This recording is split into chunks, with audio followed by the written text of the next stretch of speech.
Alors, je reviens sur l'idée de déconstruction que dénonce Éric Zemmour, à juste titre.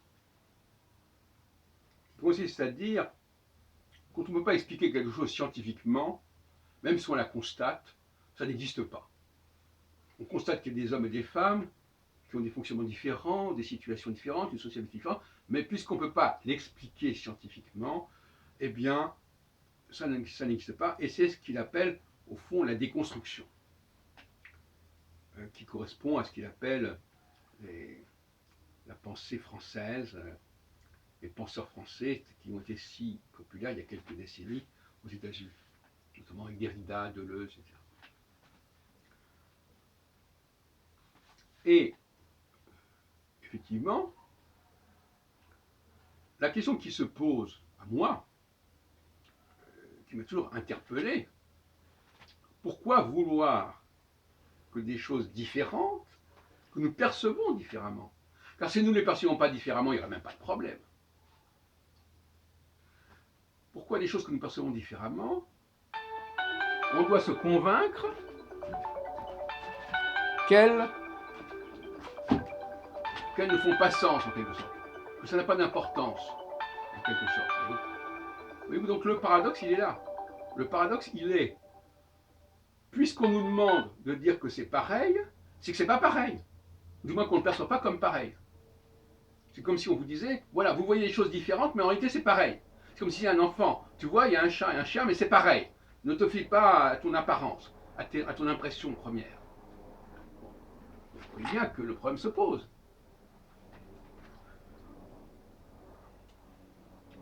Bon, donc, pourquoi voudrait-on que des profils différents que l'on peut observer soient non signifiants? Il fallait faire abstraction de cet état. D'autant plus qu'on constate dans la réalité que les gens continuent à se retrouver entre eux, que dans certaines catégories professionnelles, on retrouve que des gens d'un certain profil, etc. etc. Bon, ça c'est un détail. Donc on est dans le déni de la réalité, même sa propre réalité, parce qu'en réalité, on voit bien que les gens continuent à fonctionner comme ça, parce que tout simplement, c'est humain de vouloir considérer que ce qui se ressemble a quelque chose à voir ensemble, et que ce qui ne se ressemble pas a des occupations et des missions différentes. C'est assez humain.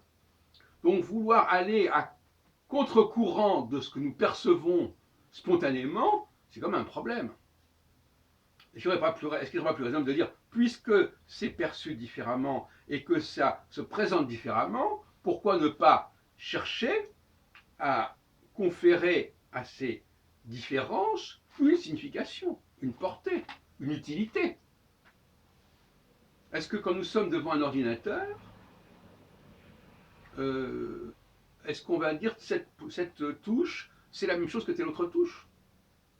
Ou même cette couleur, c'est la même chose que telle autre couleur sur l'écran? Absolument pas.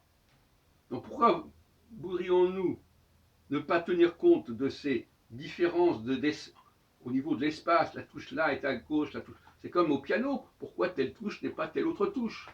Ah non, c'est la même touche. C'est deux touches différentes, mais ça veut dire la même chose. C'est n'importe quoi.